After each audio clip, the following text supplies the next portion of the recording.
The drink, we're clicking to the environment. We're clicking to the environment. We're drinking to the environment. Yes. And we are back with the drink with the awesome and legendary Will Heyniger. Hardly a legend, but I'm working on that. Hey, for the drink, you're a legend, bro. So, enjoy it. Nice. All right, so what's it called? So we were touching on like your background and everything. So we're gonna fast forward into so like I would love to talk about weather activity and also even touch up on the whole Arctic vortex that we just the whole U.S. encountered. So let's first just touch on because I've been listening to a lot of podcasts this whole year and even last year too, and I came across this company. I can't recollect all of the details about the company, but pretty much like the name and everything. But pretty much what they do is it's like these two brothers or these two friends that go around and like they're almost like the concept of like American pickers. Like they go to like sites and stuff and buy refrigerant, so like containers that help keep your fridge or your freezer cold and stuff. And they have to like write up a lot of paperwork, pretty much detailing like why, like to the government and stuff, like why if they didn't do that, like take all the refrigerant with them and stuff like that, the environment would be more harmful if they didn't do that kind of thing. So, sure. Which I found really interesting.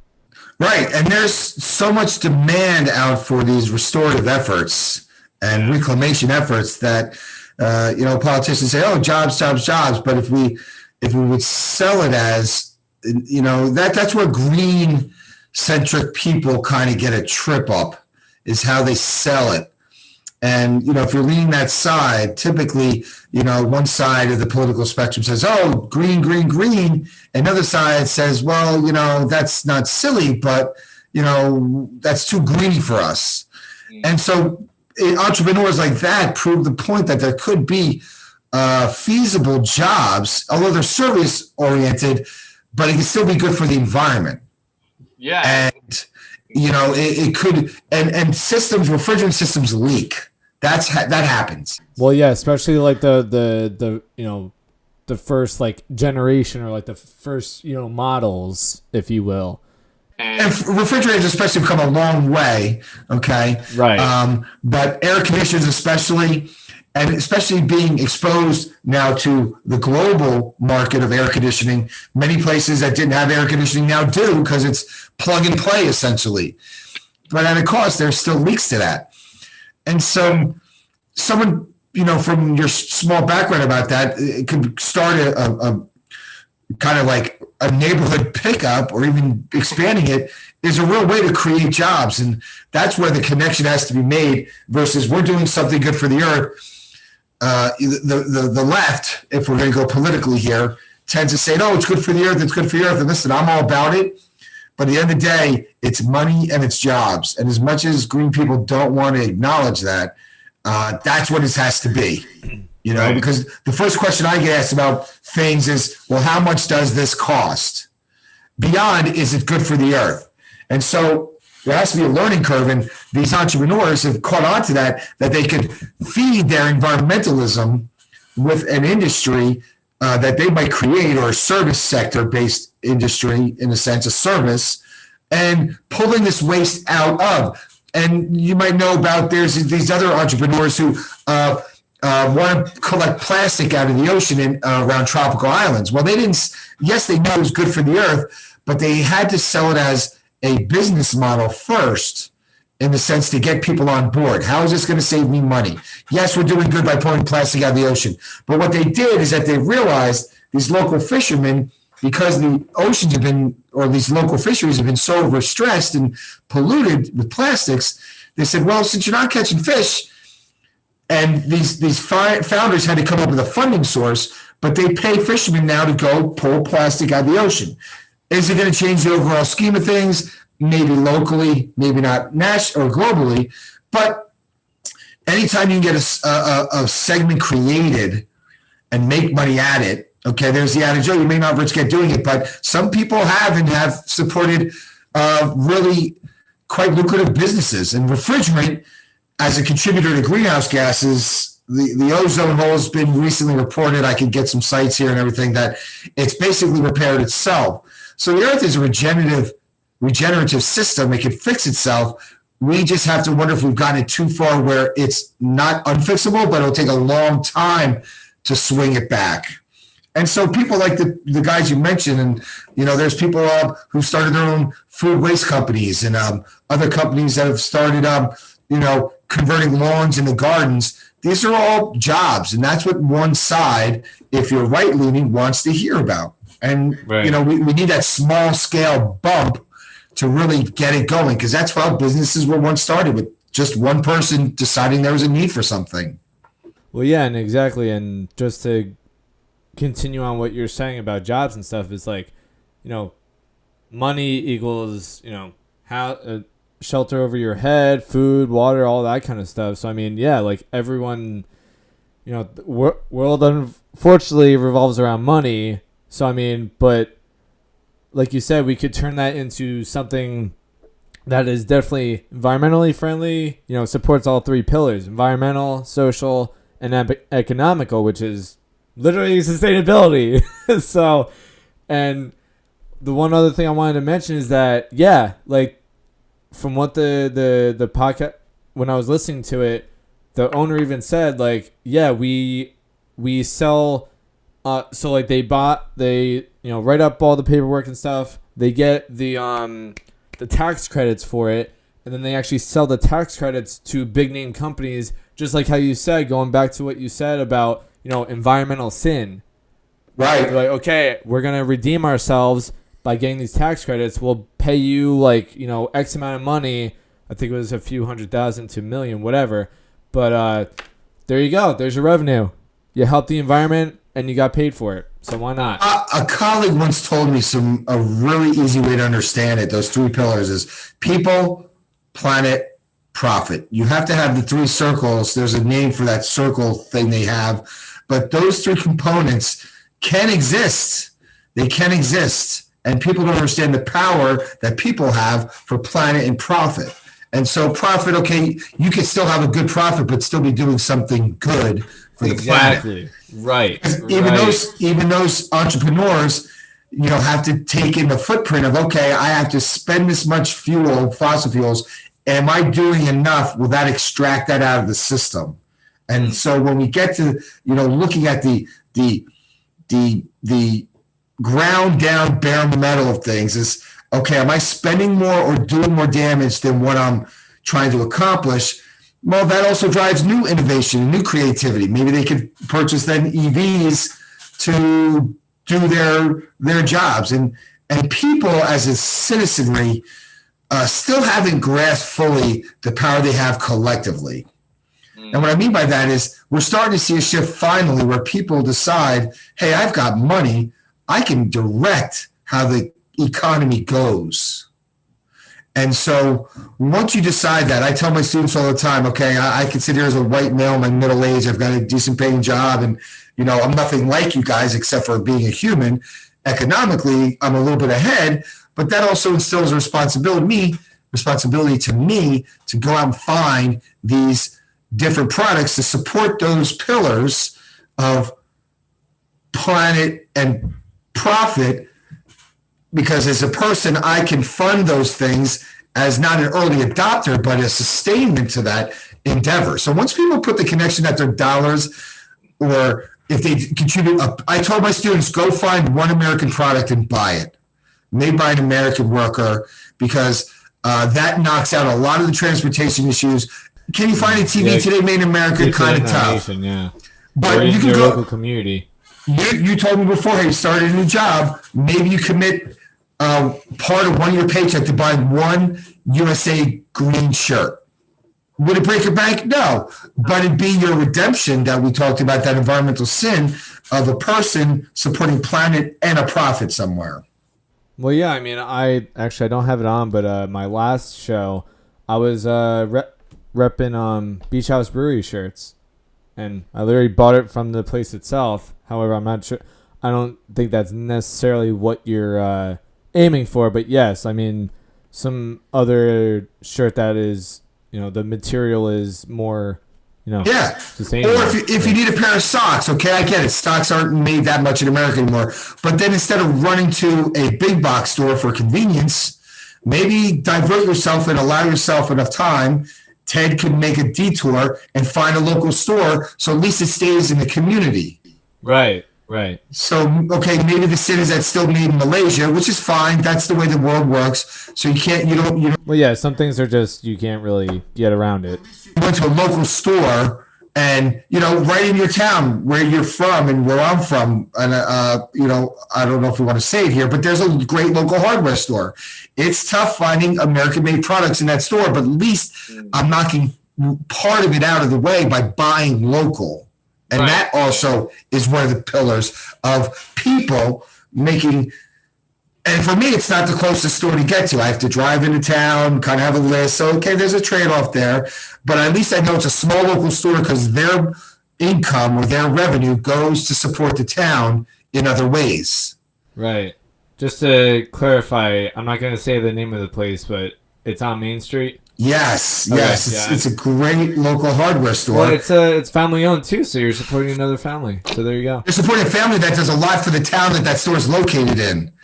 Okay, so maybe the product, the rent you buy, is still forged in overseas. Okay, that's an environmental sin. We're going to go along with that theme, but at least you're keeping that part of your expense of buying that product in the town itself. It's not being shipped off somewhere to a large conglomerate. And the whole small business Saturday theme is a real good thing. So, am I perfect? No, but I at least try my students do one thing that's good for something else besides yourself. Right. And that's where the impetus starts from, is Ted buying, or even on the internet, if you find an American-made shirt, okay? Or we're both aquatic fans. We like to surf. Okay, maybe we find going to Eastern Lines or something, or exactly. and surf shop at Seaside when I lived there. they're carrying a board. I think it's I don't remember who it is. It's Channel Islands or somebody. That it's one of the last shapers in America. Okay, Oh, so really? yeah, I gotta It's see not cashmere, here. is it? No, but there's a lot of also great local shapers as well. I'm not just I'm using that as an example. Right. No, yeah, exactly. But Yeah, let me. not to get off. I'm just gonna go off a little bit of topic really quick, but I don't even know if it's in there right now. But there's a local shaper that's actually in Belmar, or at least in West Belmar, where the shaper is called Cashmere, and it's the material of it. They took, I forget what exact materials. It was plastic and cardboard or whatever, and they reshaped a board out of it, and then they put a little seashell and sea glass in it and resin all over, and it's such a sweet board. Right. And so that's going to go into your local community. And once we sniff that out, I mean, people spend money every day. It's also effort. So you have this convenience factor that, I can get it tomorrow, but I need to understand the realities. There's a great YouTube video that I make my students watch called The Story of Stuff, 17 minutes long, but it goes into the costs, the true cost analysis of products. So if you want a book I'm reading right now. it's called The Story of Stuff. It's a great little YouTube video. And I make, because a lot of these students are just trying to survive. And I get that. I'm like, I understand your financial strains and stresses. Right. But, if we all do a little piece, that adds up to a lot. Oh my God, yes. I'm sorry, I just got really excited, but it's literally I feel like, the big man, and, marketing and stuff, they make a lot of things seem, because they've sold us on convenience so much. Oh, But I yeah. feel like that, like, they make everything, like, the simplest things seem so hard to do. And that's why I'm also, I'm glad that you brought that up, is because being a sustainable individual, in your own daily life and in your own way of doing it, like your own practice and stuff, it's really not hard at all. It's really not. By the mere fact that we buy surfboards, that's a very heavy environmental cost. Okay, Yeah, the materials. So, right then and there, maybe you and I should be going out and, okay, I'll plant my 10 trees this year. Hopefully that's enough redemption for the environmental costs, production, pollution, and all those other factors of a fiberglass surfboard and not a styrofoam core, but a styrofoamish type Bamboo core. or like a wooden. Well, at least maybe if I buy a board, if I plant 4 or 5 trees, that will offset it. Right. Yeah, But I don't know. Maybe it's just me, but I just feel like the whole planting trees is so, like, I'm not knocking on it. I'm just saying, because I've seen it so much, like, in the recent, like, 2 to 5 years. It's like, I guess, lack of a better word, but like redundant. It's like, okay, it's just another thing. So it's like, well, like buying another not surfboard. knocking on. I'm not, disregarding what you're talking about. I'm not. I'm just saying Sure. other ways. Like, for example, like, if you say when you're food shopping and you actually just go, you're not like getting a whole like smorgasbord, 2 carts worth of food or anything. But if you're just going to the convenience store for, a snack or whatever, say, and you're on the road, just instead of getting a plastic bag, just say, no, I'm good. Yeah, reduce, refuse, recycle, and I can't remember the other R, but refusing is a big thing. I've got 4 or 5 bags in my car. I tell my students, how do you get around? You go on your bike? They're like, no, it's in my car. I'm like, well, just throw a bag in there and practice once, because the once will lead to the second time and the third time where it becomes ingrained in your behavior. So it's behavioral modifications that is a big challenge, because we're so used to being and doing, and especially in New Jersey, in urban areas that we're always on the go, quote unquote, outside of pandemic situations, where we just have to get to the next point. And the next point is not always the proper way to go. It's the easiest, but it may not be the most correct. By the way, it was recover. So recover. Just saying. Say that again? Reuse, recycle, recover. Right. So the 4 R's, and I tell my students, look, I'll show you right now. I drink my Pepsis and water out of plastic bottles, okay? Because a can of soda flats too fast. But I tell them, I know I've got more redemption points than you do, and so that should be an inspiration. Yeah.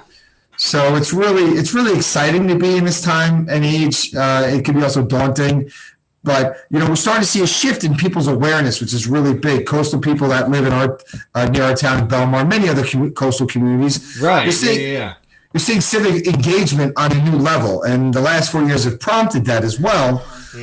For sure. But you're seeing turnouts. I mean, this summer I was so stoked. A local citizen in Belmar, through a social media post, this person just started going to do their own beach cleanups just because they saw a problem, they wanted to fix it.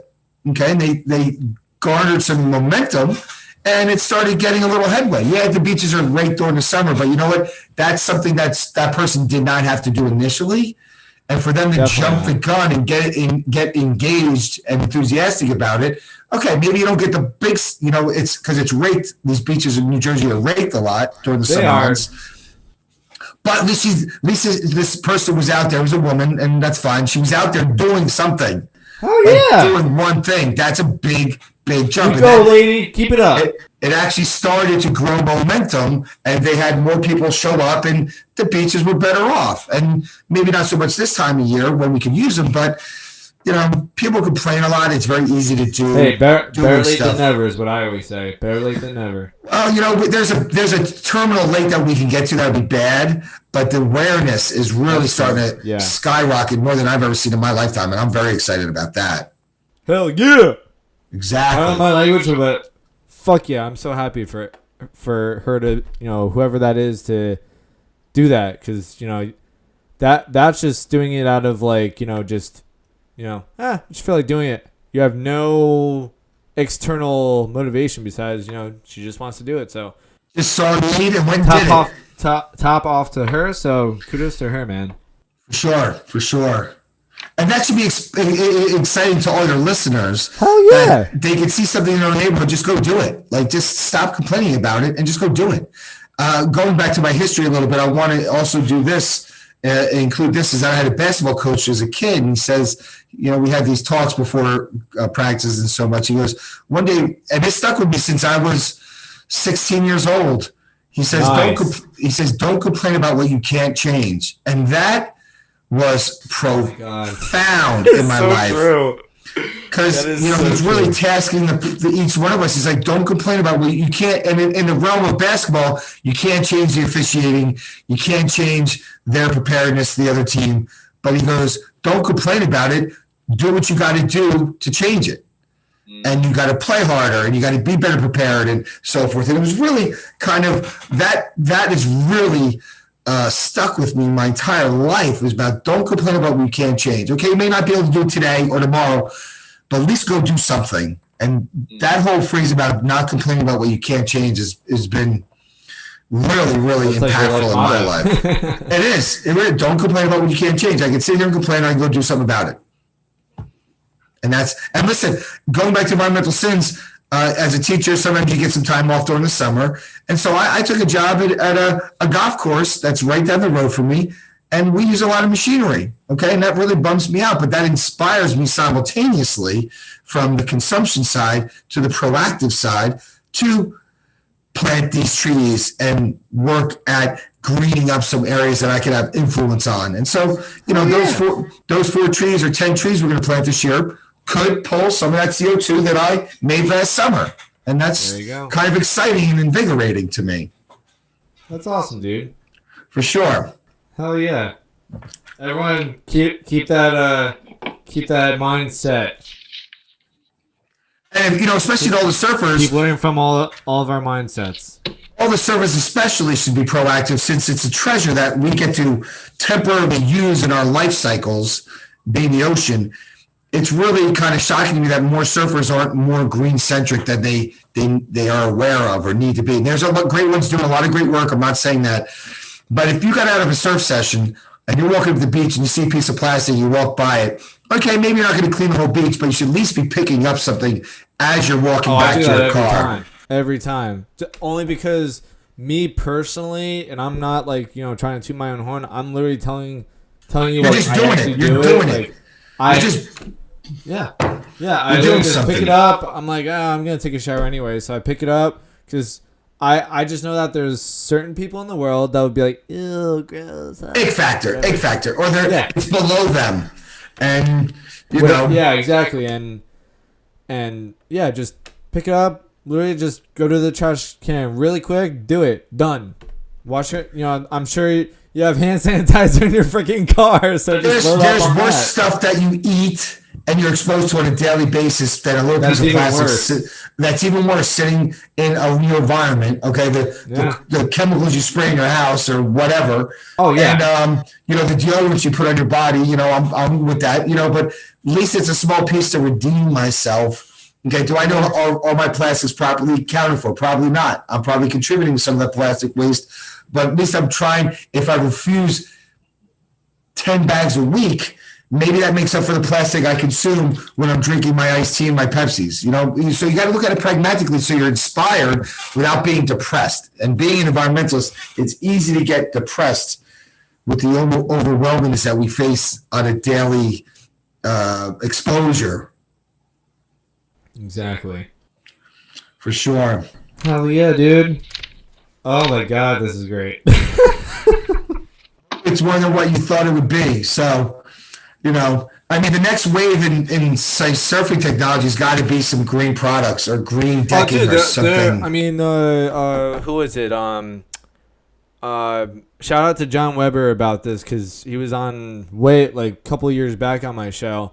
He's the regional manager. If he hasn't gotten promoted, nope, he's with Surfrider, right? He's the regional volunteer regional manager. Yeah, right. So he actually Surfrider, and I forget who the hell the company is, but they've partnered up and they've been trying out, testing out this prototype. It's a smart fin.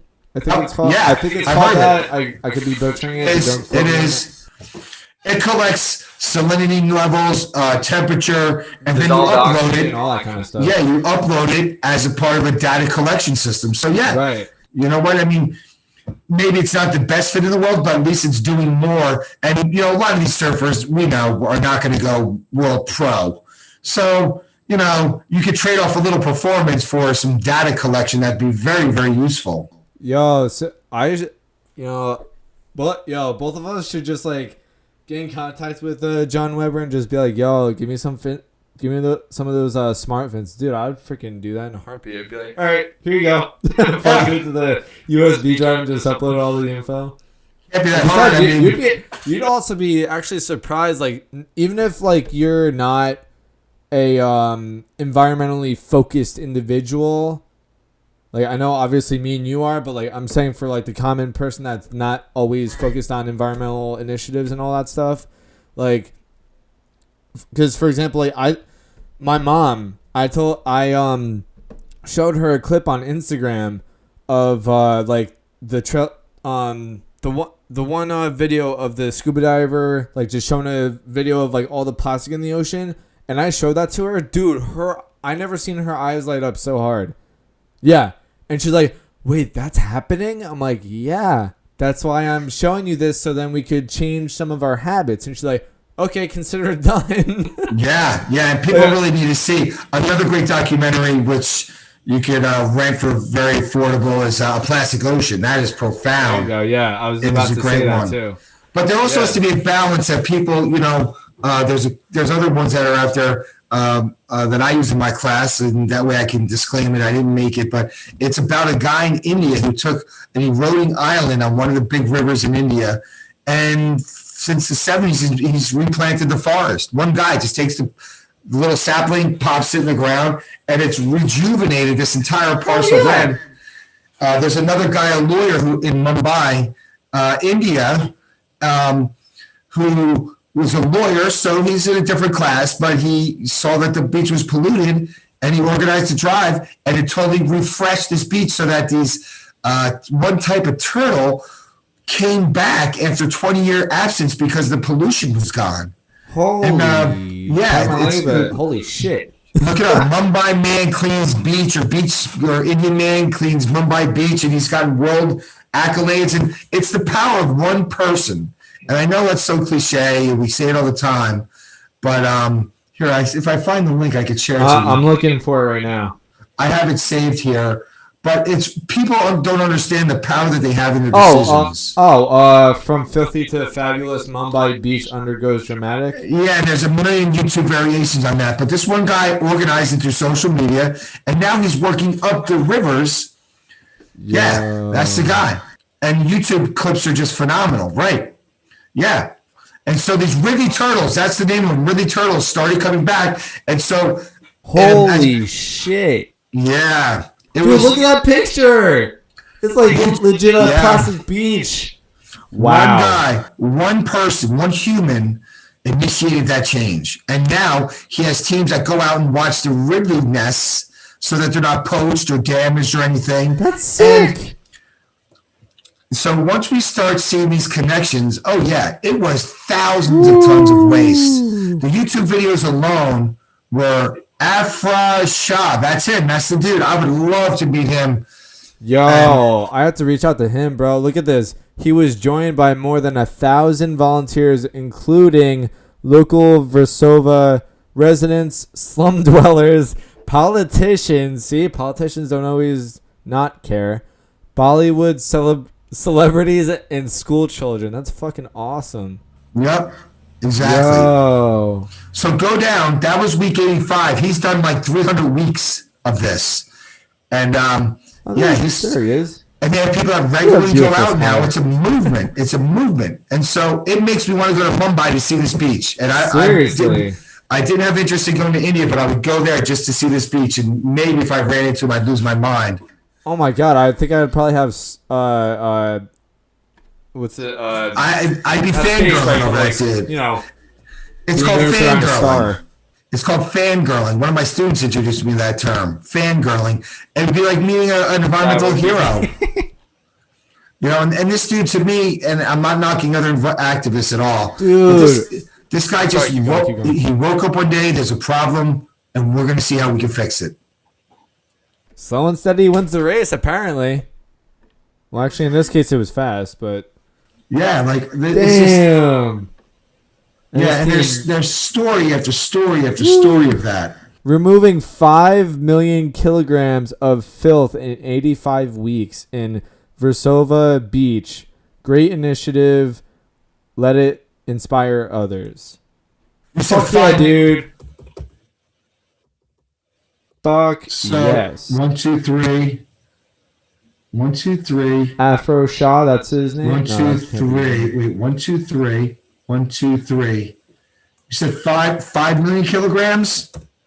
That is 1, 2, 3. 5 million kilograms. 1, 2, 3. 1, 2. That's 11 million pounds of waste.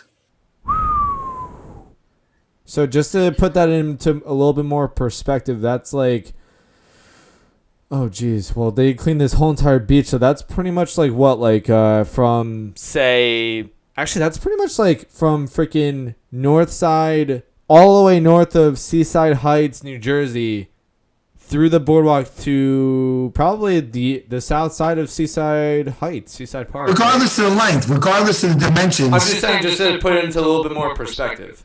That is 10. That's a lot. That's a 10 adult blue whales of debris that they cleaned off that beach. If that story is correct, that's a lot. The videos are even more inspiring. And so, you know, even if we bring it back to the local, where we're from in Eastern New Jersey, you know, you could be a part of removing 10 pounds at your local Surfrider beach cleanup or your own self. That's a big positive impact. That's a big positive impact. Wait, hold on. I'm going to just play this really quick. Let's see if I could... Let's see if... Story of how one man's actions can change the world. This guy cleaned the most polluted beach in all of India. Hi, my name is Afro Shah. Want to hear all about it? Afro Shah, that is his name. 5 trillion plastic bags are used each year. And 1 million plastic bottles are bought every minute. All these plastic bottles and bags land into the ocean. And to be precise, 13 million tons of plastic land into the ocean every year. You see, all this plastic from the oceans ends up on the beaches, just like this one. And this is exactly what happened at Versova Beach. It looked more like a landfill rather than a beach. So after watching his childhood beach drown in trash, Afroz decided to take action into his own hands. With the help of so many amazing people, Afroz managed to pick up more than 5 million kilograms of trash in just 3 years. Wow, that's crazy. They managed to turn this into this. And then an amazing thing happened. Life returned onto this beach. Turtles came back to the beach after 20 years. I personally guarded the turtle nest when the turtles appeared on the beach. And people returned too. People could finally enjoy their beach. For his amazing work, the United Nations awarded Afroz Champion of the Earth Award. Originally, Afroz is a lawyer. From Monday to Friday, he works here as a legal... That is sick. Yeah. If you guys want to check it out more, just search it. I'll leave a link. Yeah, leave a link or Google Afro Shah. Afro Shah beach cleanup in India. Yep. Yeah, it was pretty sick, bro. It's pretty amazing. Shout out to him, man. Yep. It is. And this could be any regular person. He's just a regular guy in India who saw a problem. I mean, you don't have to do a beach cleanup, which that guy did. I mean, you obviously can, but there's also definitely other ways to be a environmental hero. So kudos to him. Yeah, for sure. That's legit awesome.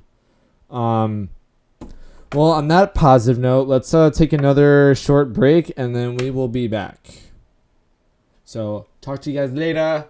Later, Gators.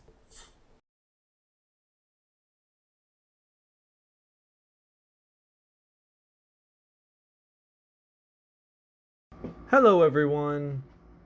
Thank you for watching The Drink Sustainability. Warning: as you watch the show, be sure to clink at your own risk. Drinks may not appear the way that they seem.